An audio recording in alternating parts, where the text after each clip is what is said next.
Yeah, yeah.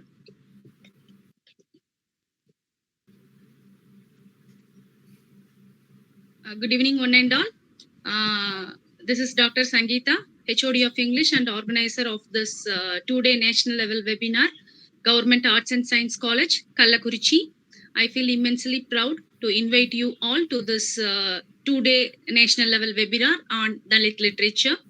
And this is our approximately 55th online webinar in this pandemic period.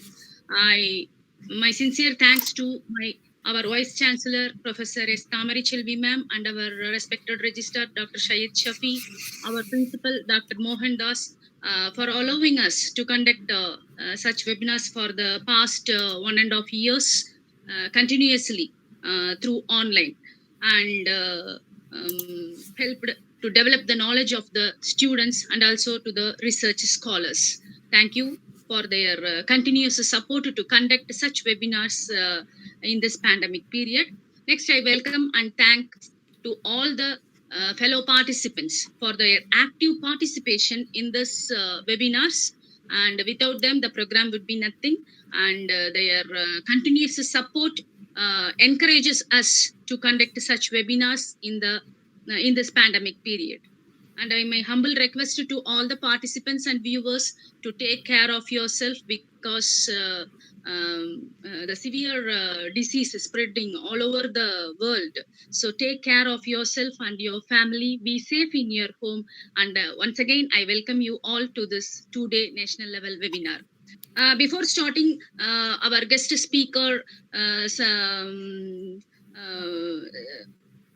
Samsudin Bhattacharya sir, I would like to give a brief introduction about the Dalit literature. So Dalit literature is one of the most important developments in 20th century Indian literature, and it occupies a distinct place today in the field of literature. And the word Dalit is derived from Sanskrit, means untouchable, broken, crushed, suppressed, and record history of the word untouchables fighting against discrimination and suppression.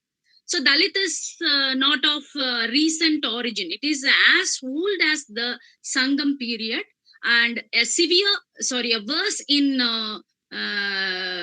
Purana Nuru has a reference to Parayan, classified today as Dalits. This verse, whose authorship is attributed to Mangudi Kijar, says, Tudiyan, Panan, Parayan, Kadamban Endru in Nangula Nahudiyum Illai. This is an Oxford, India anthology of Tamil Dalit writing. So Dalits are treated as impure and ugly people. Our society them equally with so-called upper caste people, and they are crushed and squeezed in every corner of the country. So Dalits are not freely able to express their feelings too. They are denied from getting their basic rights. The untouchables couldn't get a share in political power also.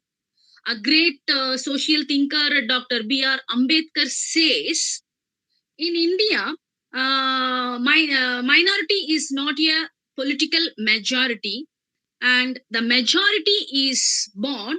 It is not made a political majority. It is a fixed or permanent majority. It is a majority which is always made, unmade, and remade. A communal minority is a permanent majority, fixed in its attitude. One can destroy it, but one cannot transform it. So this is it. This is by Dr. Ambedkar. And our country was dominated or ruled by Britishers before independence, but the caste system rules our country even after independence. So the upper class people are ruling low caste untouchables even today.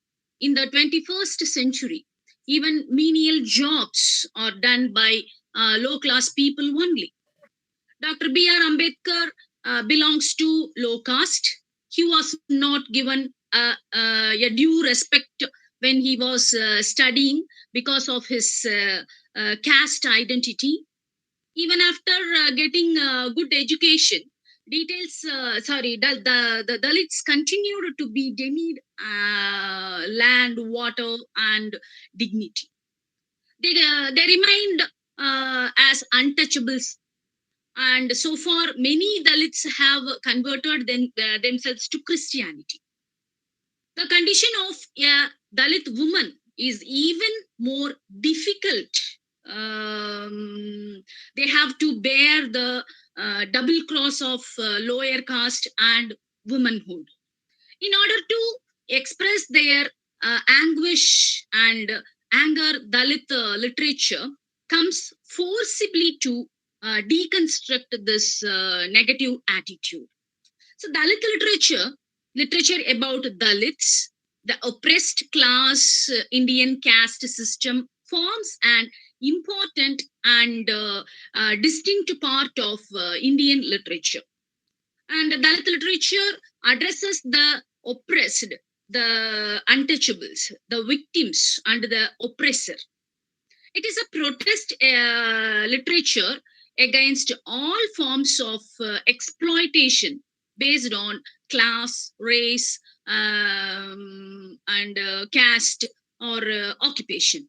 The idea of Dalit consciousness is a central concept in both the creation and evaluation of Dalit literature, and it hasn't been acknowledged as a literature in its own right, and no reference to it is found in the standard literary journals of India. It is often compared with the African American literature, especially in its depiction of issues of racial segregation and injustice as seen in slave narratives. In the 20th century, the term Dalit literature came into use in 1958 when the first conference of Maharashtra Dalit Sahitya Sangam in Maharashtra Literature Society. It was held at Mumbai, a movement driven by thinkers like Jodhipal Phule and Bhimarao Ambedkar. And it was Dr. B. Ambedkar, a great modern visionary, Renaissance leader, architect of the constituent of India, and an ardent critic of the caste system, inspired and irritated the creative minds of Indian enforce the social cultural upsurge for the total emancipation of Dalits. His revolutionary ideas stirred into the action and lent them with self-respect. Dalit literature is nothing but the literary expression of this consciousness. The Dalit youths gained motivation from the black movement of the far land of North America. Their literature, Black Panther, then became the role model to them. The protest against the establishment of the Dalits gained the very first suppression in the Dalit literature. So we normally knew the Dalit literature originated in Marathi in 1970s and soon appeared in Hindi, Kannada, Telugu, and self-narratives like poems, short stories, and mostly important and biographies known for their realism. One of the finest Dalit writers was Mandara Chennaiya in the 11th century, cobbler saint who lived in the ruin of Chalukyas, and it regarded by some scholars as the father of Vanchana poetry. Another poet is Dohara Kakaya, a Dalit by birth, six of whose confessional poems survive in that period.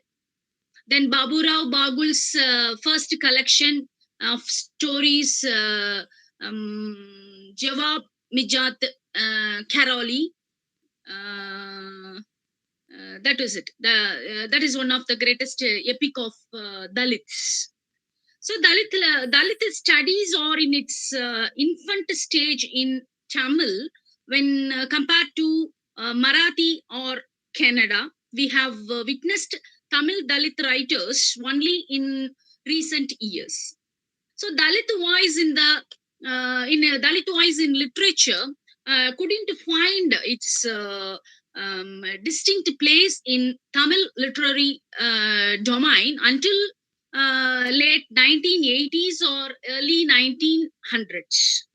In this generation of writers whose writings were influenced by Marxist ideology and were marked by experimental narrative structure and posting of debates concerning ethical social issues than influenced Tamil culture. Dalit literature in Tamil has many first to its credit, and K. Ayodhidas Pandidar is the pioneer of Dalit literature and philosopher in India as well as in South India. And the first novel in Tamil was written by a woman Dalit writer, Shivagami, in the year 1989. The novel Pariyam, P-A-Z-H-I-Y-A-N, Pariyan, Kadidalum, Palayadum, Kalidalum, discusses the issue of Dalit leadership. So the novel was translated by the writer herself into English, The Grip of Chance, which was published in the year 2006. And Sakya Mohan, who edited Dhamma in English and Tamil, authored the first book on Dalit history of Tamil Nadu, titled History of Dalit Struggle for Freedom, which was published in the year 2001. So the writing of Ambedkar has influenced the minds of Dalit writings, and it has created a great impact to Dalit writers, and which appeared mainly in the form of short poetic writings, life testimonies, and short stories. It reflects the reality of Dalit life in caste society. The scale of its subject is less grand, often focusing on the struggles of the Dalit everyman fighting for survival and respect in castiest society, rural and urban. So recent development in Dalit short stories explores accounts of alienation, loss, and longing among a young, urban, educated generation of Dalits who must navigate a rupture of family and community as a consequence of their political awakening. So Dalit feminism is a term which has been described as the discourse of discontent. It's a politics of difference from the elite mainstream of Indian feminism. And Dalit feminism helps Dalit women wriggle out from their menfolk who try to rule over them and find their pleasure. It is in Sangati. So Dalit feminism badly opposes the dominant aesthetics aims of at disturbing the conventional notions of religious hierarchy. And Dalit feminism makes an interesting inquiry into the intricate connection between the gender and culture. They will never will wilt in the fact of oppression. They will rise and survive, as Maya Angelova talks about the strong willpower of the despised Afro-American women in her poem "Still I Rise."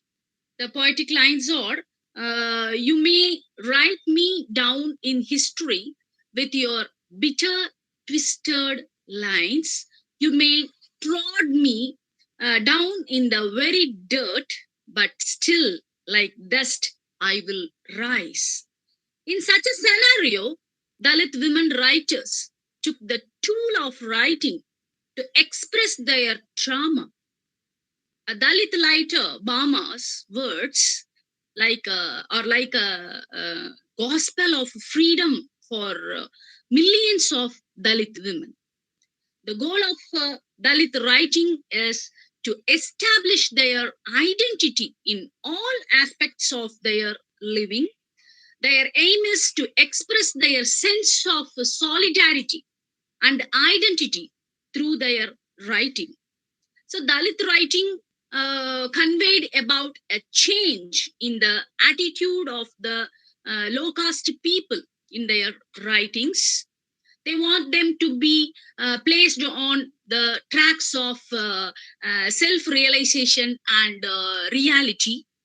They depicted the present scenario of the low caste and upper caste people. Their works enlighten people towards equally in society. It also deals with the Dalit history and revolutionary changes in the society.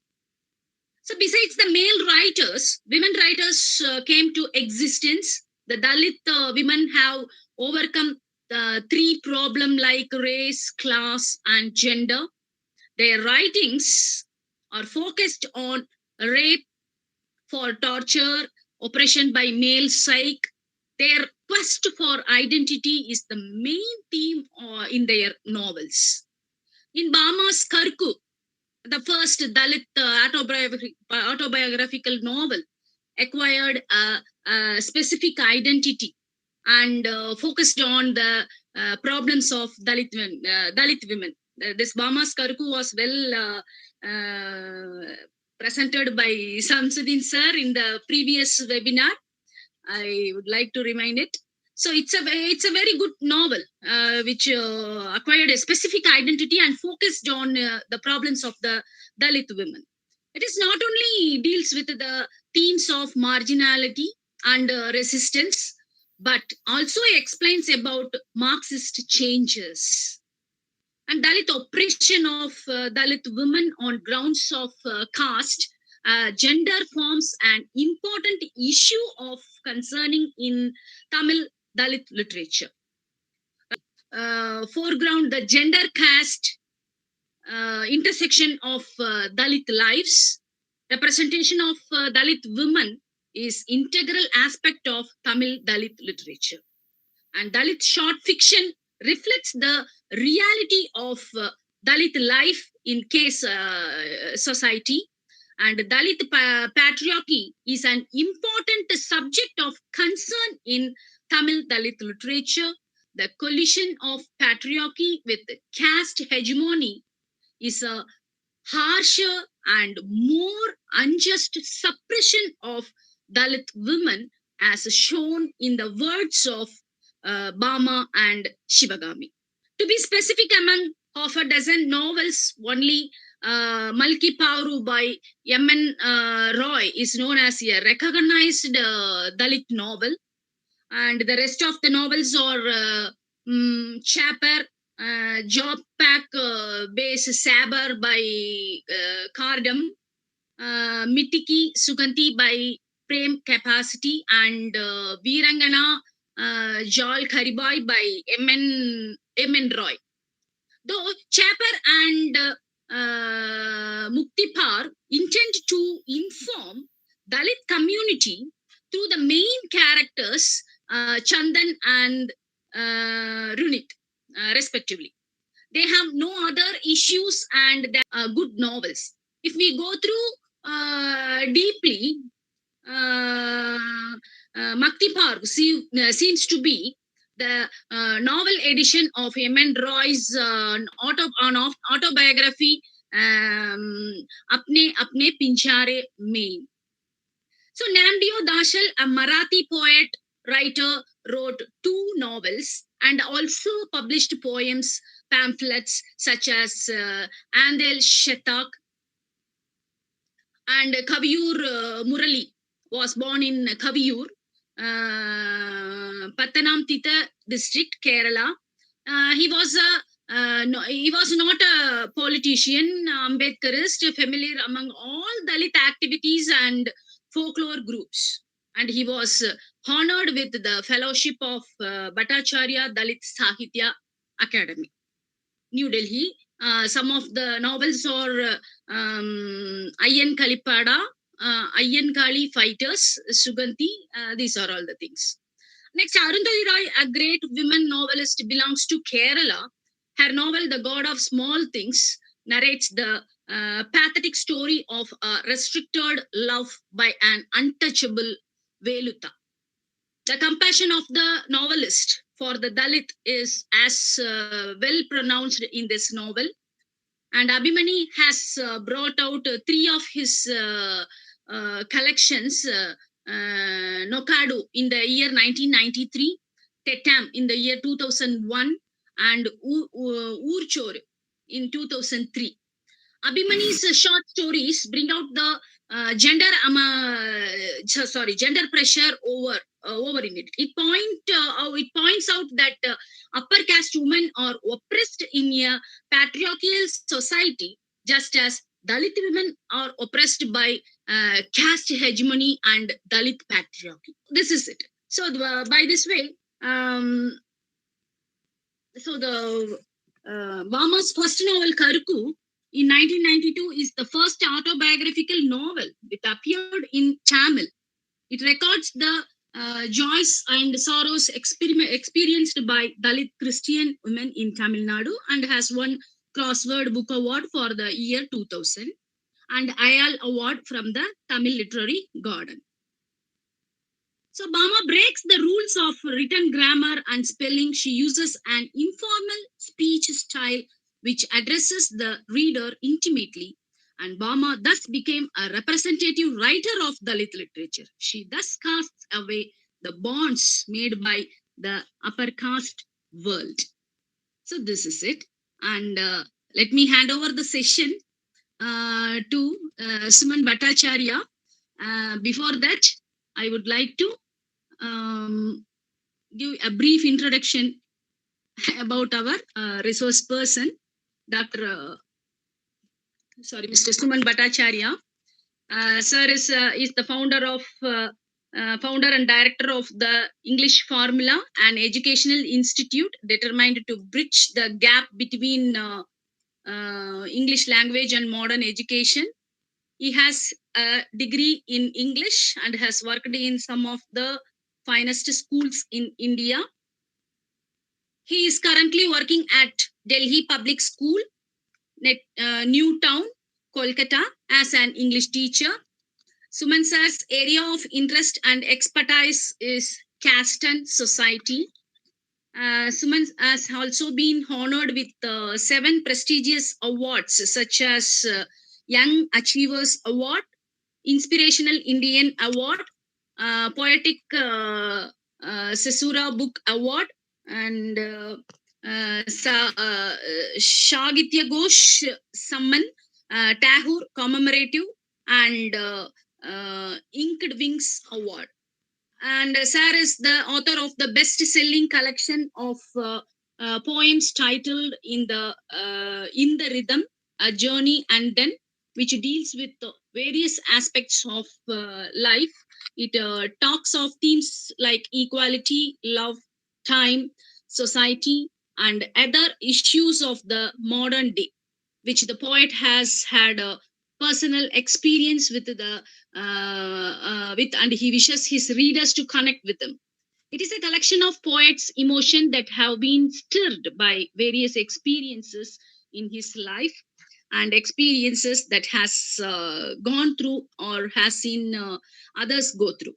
In his attempt to portray the realities of the world, the poet has used a very simple language that all the readers can connect with. And the idea behind his this book was to make the readers feel and experience their journey of being more compassionate human beings. I welcome you, sir. I hand over the session to you and make it interesting. Thank you so much. A very good evening, everybody. Very good evening, Dr. Sangeeta. It has really been a pleasure, to have been associated with your esteemed organization, with your esteemed college and university. This is my second time. I had already been here once, and I had given a lecture on Bama's Karuku. So this is my second webinar with the university, and it has been wonderful actually previously. So picking up from where ma'am has actually left. So ma'am has spoken about Dalit literature. She has given us a great deal of information about what Dalit literature is all about and how people are associated with it, how, Indians are connected with it, rather how the subaltern community is associated with it. So she has spoken of the modern times. Today, I would speak about the past. Today, I would go back, a bit of, I would take all of you, in a ride so that we can go back in history and learn about the very reason why we have such a rigid caste system even today. The law does not permit it, but the society does. That's the worst part. So I would like to quickly present my screen, and from there I'll pick up.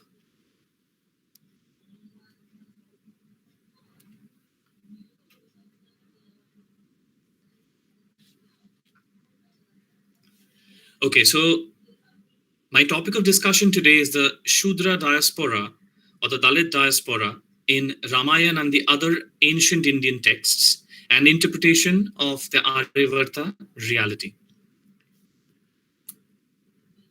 All of us know that ma'am has already spoken. She has already told us who a Dalit is. I would just like to add one important point here, that we know that Dalits are absolutely, they are the untouchables. They are considered to be, the lowest section of the society. That is very, very true. But remember, there's one aspect that we cannot forget at this point of time. There is one thing that is very, very important. That is, a Dalit is an outcast. A Dalit is actually below all the castes. That is what our religion, that is what our society has termed them to be. Now, in ancient India, we had several classifications of Indian Indian scriptures. So in ancient India, what do we notice? We notice that the caste system was not very rigid. The Vedas definitely don't say that. In the early Vedic period, there were caste divisions, obviously, but it was not as rigid as the later Vedic period. In the later Vedic period, we know that Smritis had originated. We know that the Smritis had Dharma Sutras, and it was these Dharma Sutras and its commentaries basically that made caste system extremely rigid on the basis of the birth of an individual. So briefly, I would like to point out the various classifications here. Obviously, there can be plenty more classification. This is just a brief rough sketch of the major ones. So it's mainly Shruti and Smriti. Under Shruti, we have Vedas. Vedas are again further divided into Karma Kand and Gyan Kand.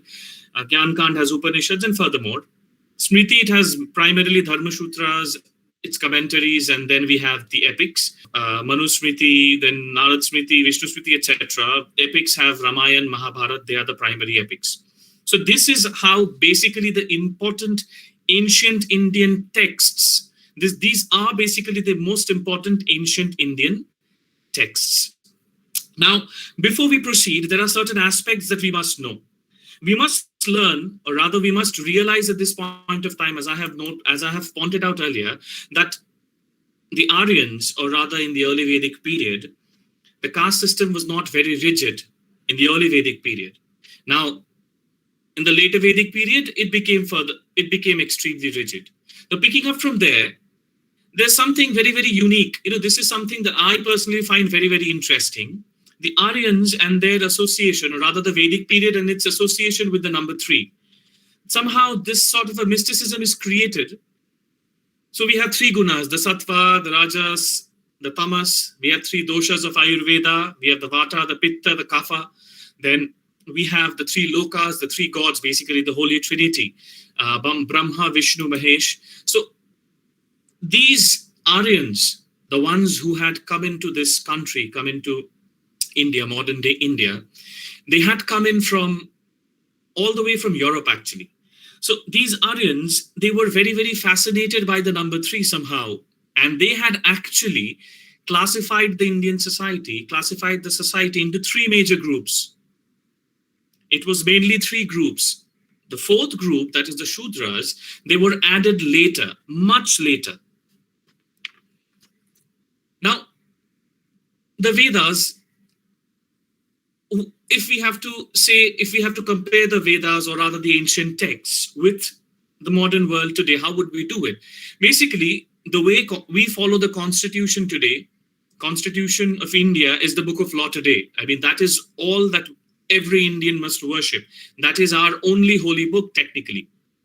But during the early Vedic period, or during the Vedic period, during the time when the Aryans ruled over India, or rather invaded India and took over that region, the Vedas, the Smritis, basically the ancient texts, they were nothing more than laws. These were books of laws.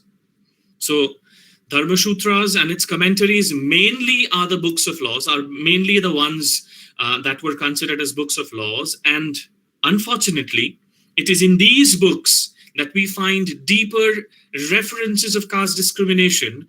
And it is with the help of these books and the religion that the society had legitimized this caste-based atrocity.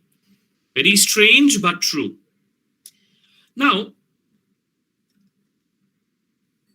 I was, going through a lot of books, a lot of research papers, and, over the years, after having, gained interest in this particular topic, I happened to realize that there are basically three theories that establish the caste system. And that is just not me. It has been accepted by most scholars. So there are three basic theories as to how the caste system came into existence. The first one is called the religious or the mystical theory. It's basically a theory, or what do I say? This is basically one of those theories that we see in every other religion. In every religion, rather in major religions, we see that there is one particular God, and it is this God who basically creates everything, not just the earth, but the universe and everything that is present in the universe. Even in Hindu religion, or even in the ancient Indian religions, we see that there is the primal man, or the cosmic man called Purusha, and he destroys himself to create the four varnas. He sacrifices himself to create the four varnas. Now, what do we notice? We notice that in Manusmriti, basically chapter 1, verse 31, it tells us that the Purusha, or the primal man, he sacrifices himself so that the four varnas can be created. And how is this created? The Brahmin is basically created from the head of the primal man, the Purusha. The Kshatriya or the Rajanya, he's created from the hands. The Vaishya is created from the thighs, and the Shudra is created from the feet. Mind you, if you look at my presentation, you would see I have underlined Shudra from the feet. There is a reason for it. I would come to that a little later, but let me proceed. So according to this theory, Brahman is the one who's created from the head, the place where the part of the body that we associate with intelligence, the part of the body that we associate with wisdom. That is where Brahmins come from. Kshatriya or the Rajanya, they come from the hands. This is the place that, I mean, this organ, our hands, we use it to do everything practically. You will obviously fight back. You will obviously resist. There was a resistance. There was a resistance. There were battles. It is true. Now, upon invasion, now this invasion did not take place in one go. They were, it was a series of attacks. All right. So they constantly attacked, and they constantly began to take over the land that belonged to the indigenous people. And what happened to these indigenous people? They were forced to move towards mountains. They were forced to move into the jungles and forests. Rather, they were pushed to the southern part at that point of time. Now, whenever we talk about this, whatever we say, it is all associated with the northern part of our country as of now. All right. This discussion, the geographical location right now is the northern part of the country. So at this point, what do we know? The Aryans, they had attacked, they took over, and the native community, the indigenous community, they began to be forced to be, they were forced to hide. They were forced to go into places that would be safe for them, because although they resisted, they were probably not strong enough. The Aryans, they came in, they were skilled in warfare, all right. And it is assumed at this point of time that the natives, the indigenous people, they were good warriors, but not as great as the Aryans, and thus the Aryans could take over. It is automatically understood. But now, we have to move forward with the idea as to how the entire concept of caste system came into being. The Aryans, they settled in this land and they divided their community. They divided their community on the basis of the work that is to be done. So they divided their society into 4 varnas: the Brahmins, the one who is associated with religion and worship. The Brahmins were considered to be people who were intermediaries between humans and gods. The rule to lead the community at that point of time, whatever we call it, whether we call it the Dravidians or whether we say the Aryans, whatever, they were nothing more than tribal groups. They were nothing more than tribal groups. But remember, these were advanced tribal groups. They were advanced tribal groups. They were settled. All right. So they divided the society into groups, into 4 groups, divided the labor. Brahmins had the work to worship, and they acted as intermediaries between humans and gods. Then came the rulers, the Rajanya or the Kshatriyas. They were the ones who were supposed to take care of the land, protect its people. They were the royalty. Then came the Vaishyas. They were the ones associated with trade, associated with farming. All right. Then the last group, the lowest, is that of the Shudras. They were supposed to keep the country clean. Technically, it's good. I mean, they were supposed to keep the land better. They were supposed to ensure that everything in the land, rather they were appointed for menial jobs. Okay, that's a simple way to go about. Now, these menial jobs had to be done. Now, see, dividing society on the basis of labor is absolutely fine, because you can't expect one person to do everything. It's not possible. Jack of all trades and master of none is actually a problem. When you're, establishing a society, when you're establishing a civilization, when you've just come in from outside and have just attacked the natives and pushed them away, you need to establish yourself here. You need to establish your supremacy. So thus the work was divided. So till then, it is absolutely fine. Work being divided, all right, people being divided on the basis of the work. But as days went by days, I mean about 500 to 600 years later, when the later Vedic age started, this very, this very division of labor was forgotten about completely. Now, caste was divided on the basis of birth. That is what we know. All right. So now, when the Aryans came into India, came into this very land, they pushed the natives. Now, at that point of time, as we have just discussed, the majority of the population was that of the Dravidians. Now, these Dravidians were termed as Rakshasas by these Aryans, by the invaders. Now, we need to know who are Rakshasas after all, because apparently what we know, that Rakshasas are demons, They are terrible looking creatures. They don't have a bit of mercy in them. All right. So according to Ralph Griffith, in his introduction to Ramayana, he says, the poet calls the people to whom Rama attacked Rakshasas. Now, Rakshasa, according to the popular Indian belief, are malignant beings, demons of many shapes, terrible and cruel, who disturb the sacrifices of the Brahmins. It appears indubitable that the poet of the Ramayana applied the hated name of Rakshasas to an abhorred and hostile people, and that this domination is here as an expression of hatred and horror than real historical name. So this is also something that we would discuss about today. Is the term Rakshasa that is associated with these indigenous people, indigenous community, correct? Or is it rightly used? We would also discuss about that today. But before we proceed with it, we must learn at this point of time that the Dravidians were pushed away, they were pushed aside. They were mainly the Dasyu tribe. The Dasyu, the term Dasyu basically means Dasa, which means servants. All right. They belong to that category, they belong to that particular tribe, and they were pushed away. They were called Rakshasas repeatedly. Features like they were called demons, they were called cannibals. Okay. Now, as we progress, we get to understand, or rather we truly, at least I truly believe that this sort of a nomenclature that has been associated with these people is horrific to a large community, And many scholars are of the view that Dravidians not only moved to the south, but they also moved away from the southern portion, southern regions of the country, southern regions of the world.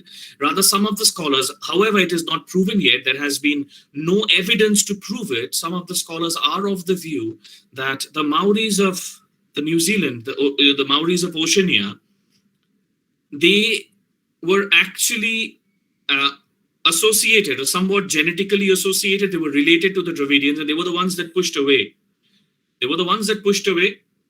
And the Aryans were to be blamed for it. However, since there is no evidence to prove it, we cannot bank on this factoid. It's as simple as that. So what we know, simply to establish their supremacy, simply to establish the power over the weak, the caste system that was initially on the basis of labor, on the basis of the work done by the people, was simply changed to something that was associated with everybody by birth. Now, if you think about it, let's talk about that point of time. This caste system was built, was associated with the people, was associated with the society. Now, people who were born in that generation, people who were born in the generation later, who were associated, the generation after the caste system became very rigid and was associated with, and was made to be associated with birth. Did those people, do you actually think that particular generation or the generation after that, they had any choice? How can you term somebody, or how can you put somebody into some caste or in certain category when they have no choice? It's not in anybody's hands. There are just a few books, few ancient texts that have associated with it. Now, what are these ancient texts? That is what we are going to discuss about. These ancient texts are Vedas, Smritis, and we have ample evidences to prove that the ancient Indian texts were basically at fault. At fault for what? Were basically at fault to push the already downtrodden, to push the Dravidian community away from their homeland and made them be associated with that category of the society that is completely looked down upon, or that was completely looked down upon. They were nothing but servants in the society at that point of time. So you need to, now there's this book. Now this is one of my favorite books, to be honest, which is Ravana the Great, King of Lanka, which has been written by Professor M.S. Purnalingam Pillai. This is a very, very old book. The print version of this book is not available. You may find digital copies, but it may be in a very, very poor condition. This is a very old book which is not in print anymore. Here, Professor Pillai actually talks about the very existence of the Rakshasas, how they came or how they got the term, how they got their nomenclature, and who they were. He believes, in his book, he writes that the tribe of Rakshasas actually belonged to the human race. Mind you, they were humans after all. They were the They were the inhabitants, or they were the indigenous community that resided in India back then. So they were the human race. So in all probability, he believes that they belong to the Marva community of the present day, thus forming a large section of the Dravidians. Now, Aryans obviously despise these indigenous communities. They pushed them to the east and south after bloody battles and took over their land, which they called Aryavarta. Now, you need to understand that these indigenous community were despised by the Aryans because of two reasons. First, Aryans were invaders and they had come into the land to capture so that they could rule there.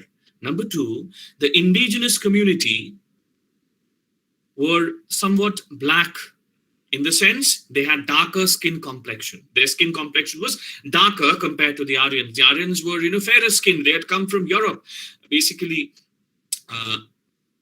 So they were looked down upon. These these people were looked down upon. Now, obviously, yes, Aryans were more advanced in many ways, which probably the indigenous communities were not. You need to understand the term indigenous community has been mentioned here, has been used here simply because of that. Mute all the microphone. Turn off all the microphones. I request everyone to turn off their microphones. Thank you.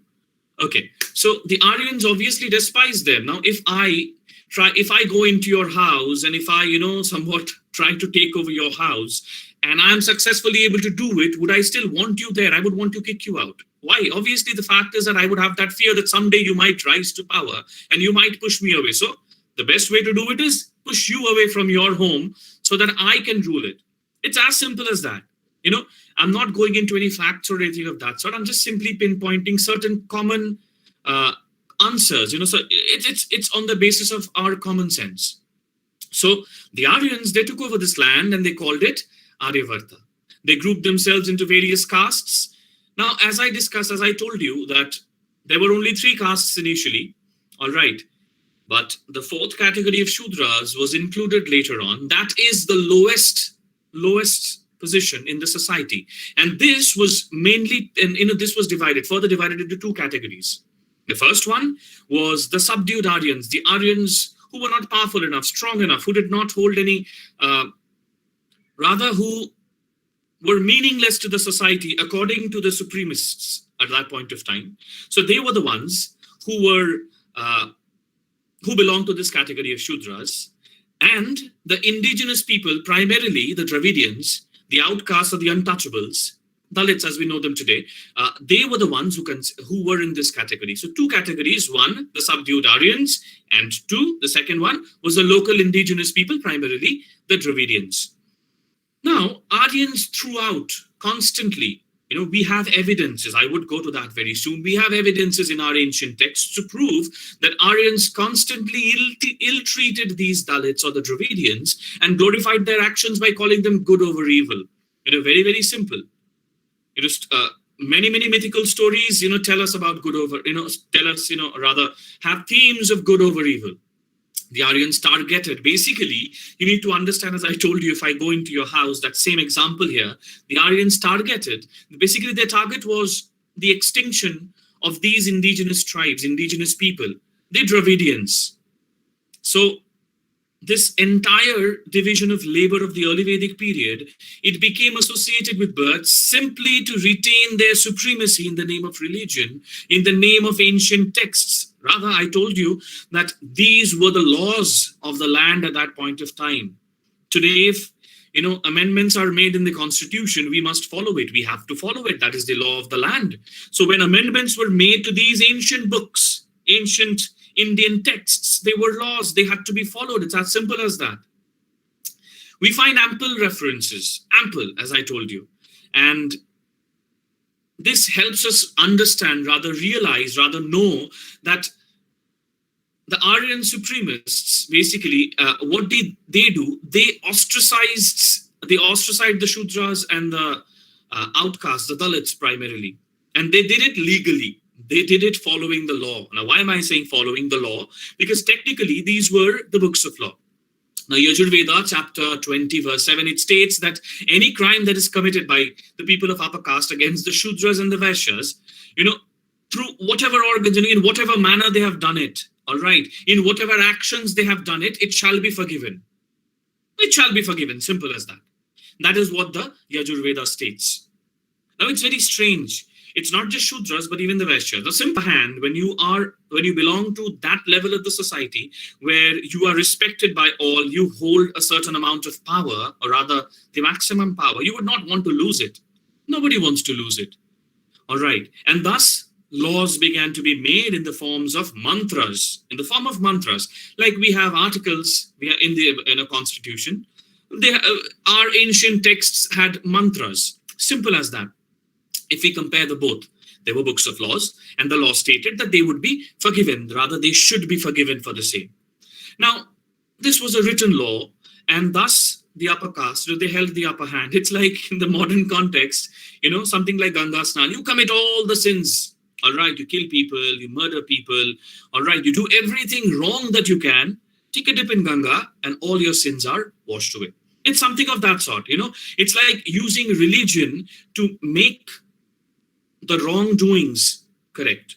That is what the Aryans did at that point of time. Next, we have, examples rather from the Smritis, Manusmriti to be precise. So I'll not be, there are a few examples I have just stated. There are plenty more. This is just the tip of the iceberg. However, I would like to read out a few for you. In chapter 1, verse 91, it says, God said, the duty of a Shudra is to serve the upper Varnas with devotion. So we all know that Manu's code of law, better known as Manusmriti. It was the book of law of the land at that point of time. It was very much followed by every individual that existed at that point of time, every Aryan that existed at that point of time. So when it says that God has said that it is the duty of a Shudra to worship, rather to serve the upper castes with devotion, people are going to follow it. And that is what happened. Chapter 4, verse 78 through 81, it says, a Shudra is unfit to receive education. The upper Varnas should not impart education or give advice to a Shudra. Another example as to how these ancient texts were used to basically subdue these indigenous community. Chapter 59, it says, a Shudra is created to serve the Brahmins. Even if a Brahmin frees him from slavery, the Shudra continues to be a slave as he is created a slave. Nobody has the right to free him. So it's like I have joined an office, I've joined a company, and today I decide to resign. I will not be allowed to resign because I have been made to serve. That is what my birth basically means. So our ancient religious texts give us that idea. Now, lastly, this is something very important that I'd like to point out. Why am I going to, read this out? That is, chapter 8, verse 59 to 50 to 59, chapter 8, verse 417, and chapter 10, verse 129. These three chapters, they are associated, they're related to one another. All right. And we need to understand at this point of time that I told you that in order to make sure that they remained in power, they made changes. They made changes in the social strata, in the social structure of the society. So this says that no Shudra should have property of his own. He should have nothing of his own. The existence of a wealthy Shudra is bad for a Brahmin. A Brahmin may take possessions of the goods of a Shudra. So it is bad for a Brahmin. Why? Because if a Shudra becomes rich, he becomes powerful. If he becomes powerful, the upper caste, here it just says Brahmins, but technically if you go to think about it, every other category that's above the Shudra is, at a threat here. So if the Shudras, they become powerful, obviously they would not be following any law or any rule that ostracizes them from the society, that, takes them, or rather, how do I put it in simple words, that um, takes their basic rights away. As simple as that. So there are many more such instances. There are many such, examples, and this is just, a tip of the iceberg. Now, we have our ancient texts. As I said, I would like to, basically focus on the Vedas, focus on Smritis and the epics. So I'll, talk about Ramayana. I'm only going to talk about Ramayana today as an epic, nothing more, because there are quite a few examples here. We all know why the Battle of Ramayana was fought. It was simply because Shurpanakha, who was a Rakshasi by birth, who was the sister of the great king Ravana, she happened to fall in love with the Aryan prince, Lakshman. She had gone and proposed to him, and Lakshman did not like it. That could have been fine. He could have denied the proposal. But since Shurpanakha was a Dravidian, or rather a Rakshasi, and she had the audacity to go up to an Aryan prince and propose to him, or rather propose his hand in marriage, he cut off her nose. Ravan, as a result, obviously, in order to avenge his sister's self-esteem, basically, this wrongdoing that had happened to his sister, he kidnaps, or rather, he kidnaps, in simple words, he steals Rama's wife, Sita.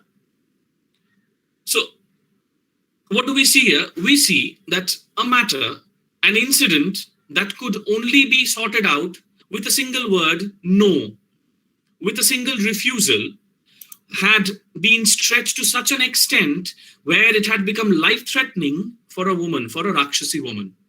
That is Shurpanakha, obviously. Now imagine at this point of time, anybody, who has family members, all right. So what do we know at this point of time? You would want to avenge, any wrongdoings that has happened to your family. That is what Ravan does. Okay, that is what Ravan does. It's as simple as that. So this sort of a behavior where we see an example of a Rakshasi woman going up to an Aryan man and asking his hand in marriage, and then the Aryan man simply cuts off her nose, is unacceptable. I mean, such kind of stories do exist in mythology where gods and goddesses, they represent the Aryan community. They are absolutely merciless and they kill the Rakshasas. They kill Asuras, and these Rakshasas and Asuras, who are they? They are basically the indigenous, aboriginal, or maybe the Dravidian communities. Now, moving forward, in the great battle, what do we know? In the great battle between Ravan and Rama, Ravan loses the battle. It's true. Ravan was a great Brahmin, a very, very learned man, a very, very able soldier, a great warrior. In fact, it is believed that he was better than Ram in terms of warfare, in terms of, how do I put it in simple words? He was a more learned man. He was more virtuous than Rama himself. But apparently, he had to die. He had to die because he was a Rakshasa, and Ram was an Aryan god. He was a representation of the Aryan clan, of the Aryan community. Now here, I have no problem with that. Fine, okay, I have no problem. I mean, with, the stories associated behind it, like we see in, the Bhagavad Puran or the Srimad Bhagavatam as we know it as. Okay, so there are plenty of stories there. What we basically know, that there's a background to it as to why Ram, even though Ravan was so great and so capable, why does he die? Why does he die? So it's like there is a law at this point of time, and then there is another bylaw for that, which is also legal. So Ravan dies, and Ravan dies here, and in Srimad Bhagavatam or the Bhagavad Puran, it states that Ravan was the god of Vaikunt. He was a god there. And for some reason, not going into the details, for some reason, he was punished, he was cursed, and the curse was that he would be born as a human, and he had to die in the hands of an incarnation of Vishnu, not once, not twice, but 3 times. Ram is apparently an incarnation of Vishnu. So basically, what do we see here? Ancient texts have basically legitimized the fact that the reason why an Aryan is killing a Rakshasa, or rather an Aryan is killing a Dravidian, is because of these boons and curses that he apparently got some time back. So it's like, in order to, how do I put it in simple words? In order to show to the world that what they have written, show to everybody else in time memoriam, basically, that Aryans were right in what they were doing. They have excuses. They have written excuses to show to everybody that what I did is because of that. So it's all justified. So they have a justification for it. But if you ask me, such a justification, I would personally not accept it. All right. Now, today, if I kill somebody and in another piece of paper, I just write down that this man was trying to attack me and so I killed him, whereas in reality, probably that was not even the case. I mean, that won't be accepted. Nobody should accept it. It's that kind of a concept here. So who was Ram? Ram was an incarnation of Vishnu. Ram was an Aryan prince who was an incarnation of Vishnu. And so he was born. So Ram born as Ravana, after being born as a human, he was an ardent devotee of Shiva. He was an ardent devotee of Brahma. So what did he do? He prayed to Lord Brahma and he asked for a boon. And the boon said that technically it meant immortality. So no one could kill him except a human. But Ravana was very strong. It was impossible for a human to kill him. So in order to do that, something extraordinary had to happen for Ravana's death. All right. So what do we see here? Ravana can only be killed by a human. Ravana is so strong that he cannot be killed by a human. But Ravana is killed by a human at this point of time. So there's technically a paradox here. Of what paradox I'm telling you?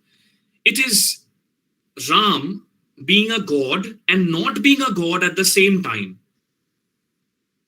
So it's like I'm present and I'm absent at the same time, like Schrodinger's cat. Unless and until you open the box, you don't know if the cat is alive or dead. So technically the cat is both alive and dead, as well as a human at this point of time.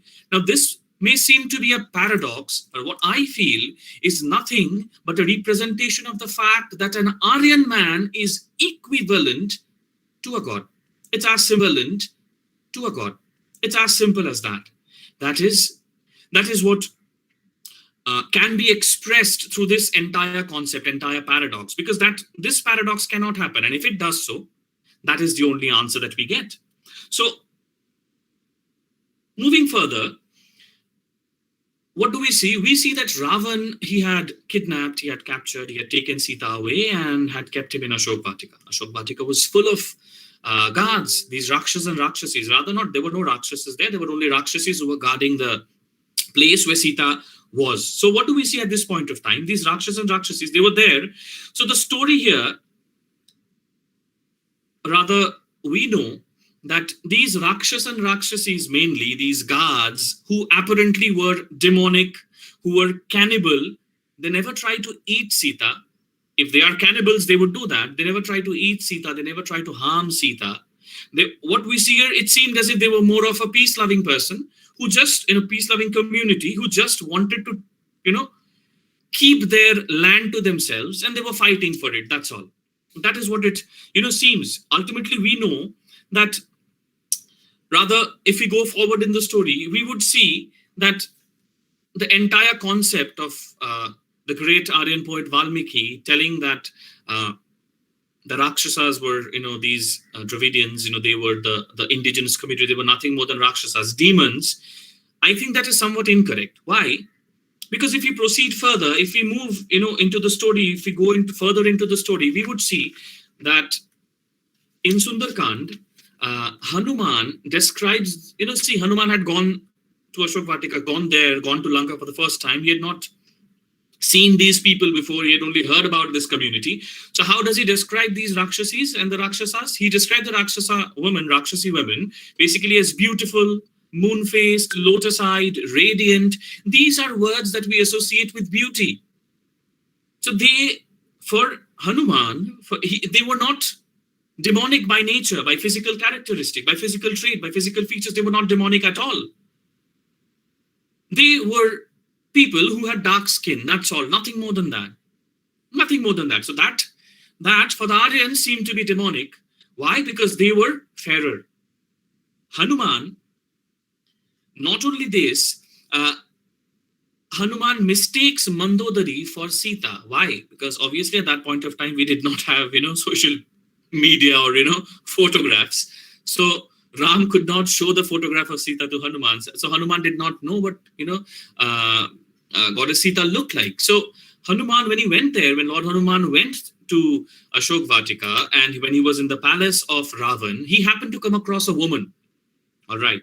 And he describes this woman to be a very, very beautiful and attractive one. Apparently, he later realizes that this woman, whom he considers to be very, very attractive, very, very beautiful, is none other than Mandodari, the Rakshasi queen, the wife of Ravan. So, we see two examples basically here, where we see that Rakshasas or Rakshasis, they were very, very human-like. Their physical features, physical characteristics were exactly the same as that of the Aryans. Yes or no? So we come up with two questions. Why does Hanuman perceive Mandodari to be Sita? Obviously an Aryan woman whom he had never seen before.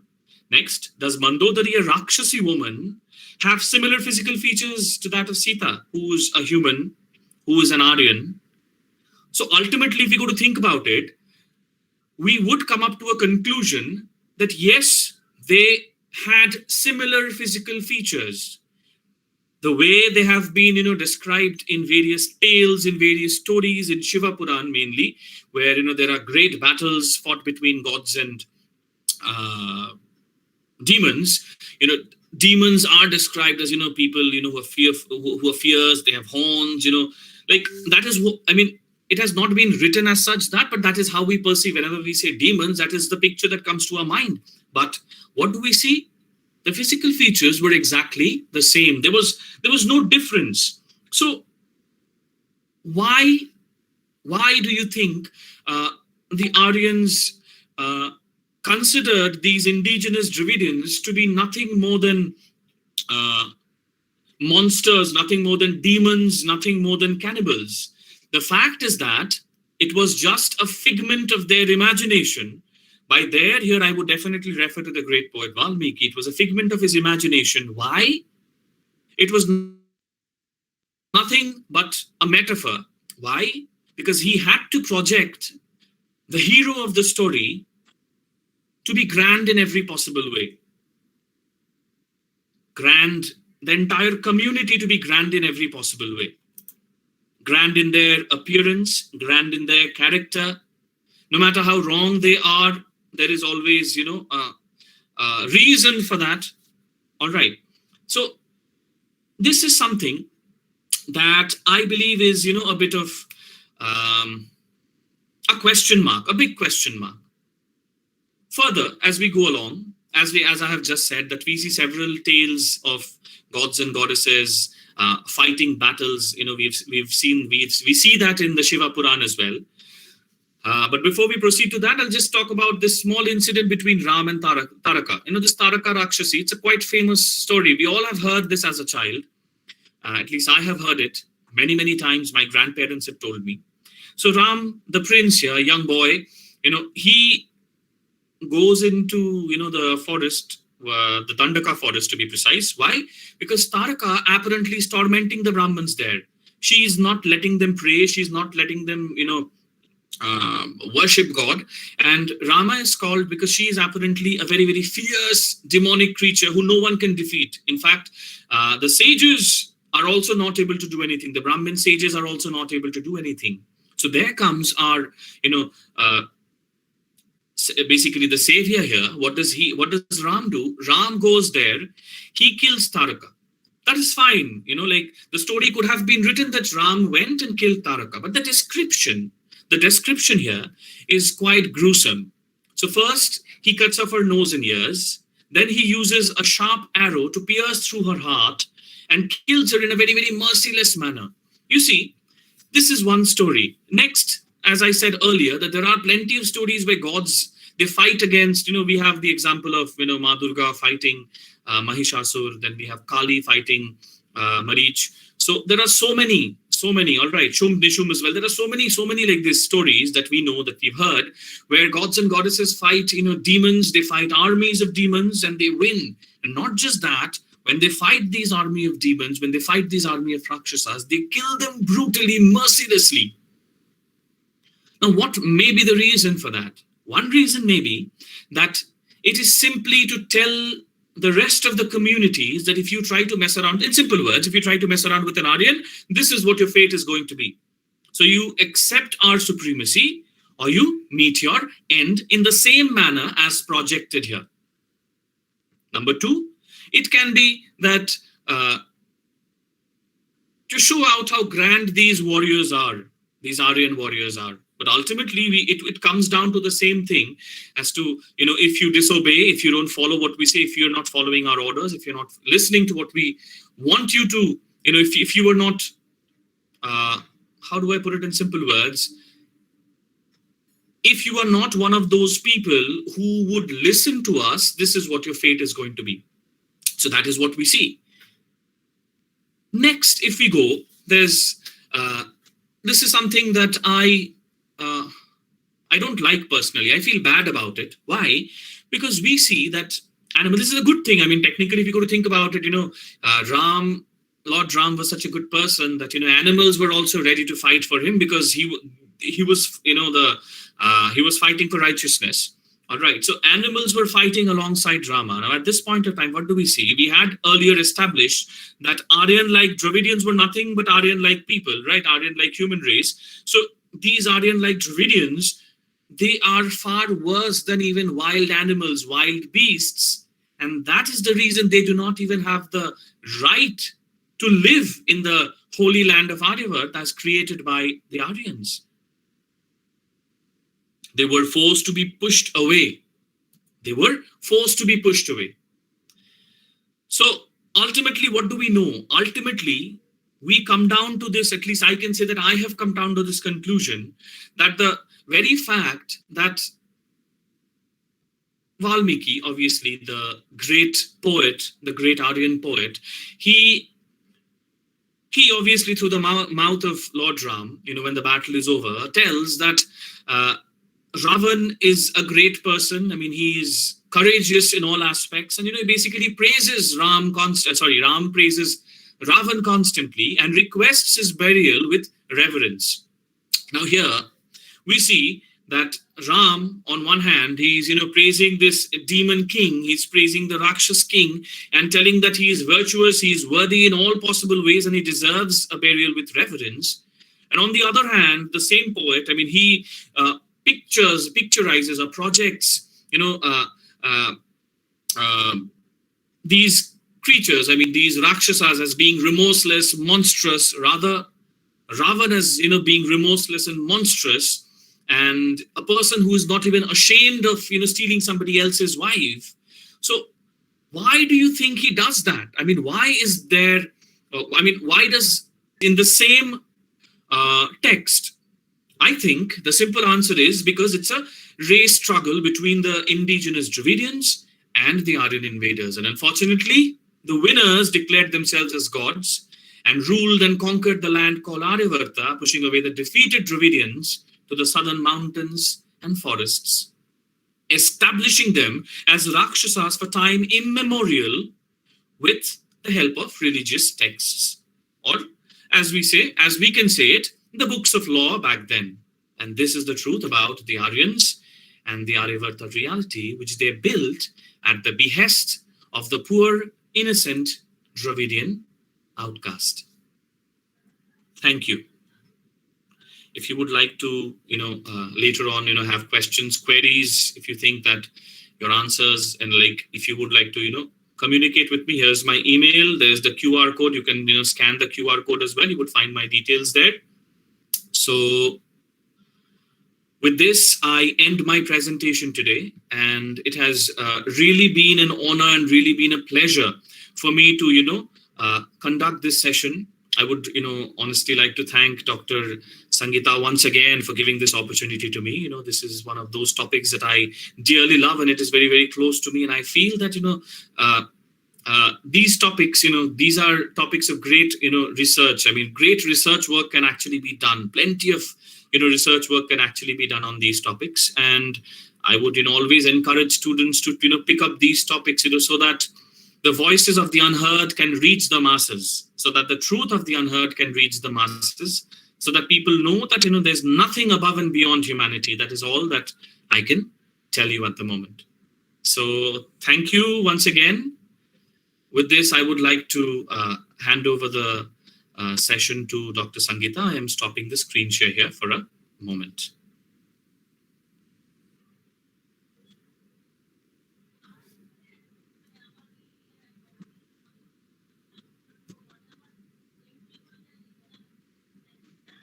Ma'am, are you here? Yes, ma'am. Yeah, thank you, sir.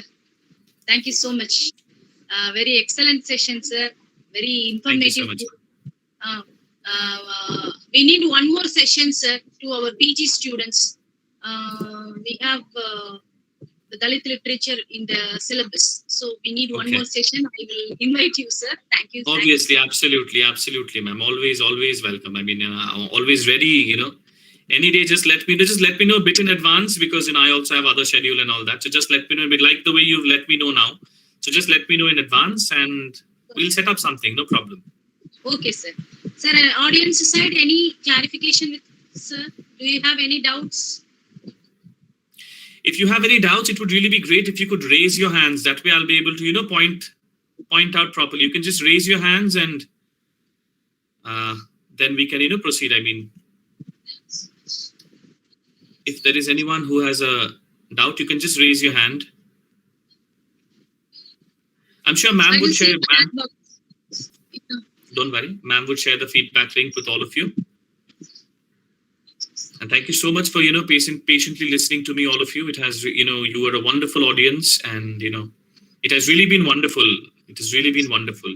Conducting webinars is that, I'm in the eastern part of the country, somebody's in the western part of the country, somebody's in the southern part, somebody's in the northern part, somebody's in the central, but we can all come without any, without incurring much of expenses. We can all be here, gather together and exchange ideas. So that is something that is, Government College of Science and Arts, Kalukurichis, they are doing it wonderfully, repeated sessions over and over again. Wonderful. Yes, sir. Our registrar has so much interest in it, sir. He only encouraged me to do such webinars in online. Very good. The management is very much, if there's a good management, so, it is going to be wonderful, I suppose. Yeah, thank you, sir. Thank you, sir. Okay, sir. Shall we leave the meeting, sir? Yes, but ma'am, you can share the feedback link with the students here and... Yeah, tomorrow, sir. Tomorrow is tomorrow is the second day session. Yeah, second yes, session. Yes. Yeah. Absolutely. Yes, sir. Okay, very controversial. Okay, I can see Rajeshwari says it's a very controversial presentation, though disagree with some others. That's absolutely fine, because religion is a very, very controversial topic in our country. That is extremely true. Not just our country, throughout the world, actually. It's a bomb that can take off any time. Obviously, I know. But then, yes, always, like if I would, love to hear somebody, if you have any points that disproves me, that disproves what I have said, I would love to get to know about it, because this is a learning process. We are learning every single day.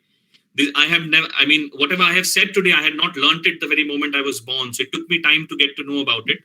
So if there's something, I would love that, you communicate with me and let me know. Thank you so much, everyone. Stay safe, everybody. Bye-bye, man. Take care. Have a great day. Bye-bye. Thank you, sir. Thank you. Welcome. Dear participants, tomorrow, the second day, the resource person from Haryana, Mr. Dinesh Kumar. Tomorrow, I will send you the link through the WhatsApp group and in the Telegram group. And I invite you all for the second day program. And tomorrow, I will send the feedback in the chat box only. You just fill it and you will get the certificate. Thank you. Thank you. We will meet tomorrow. Bye. Thank you.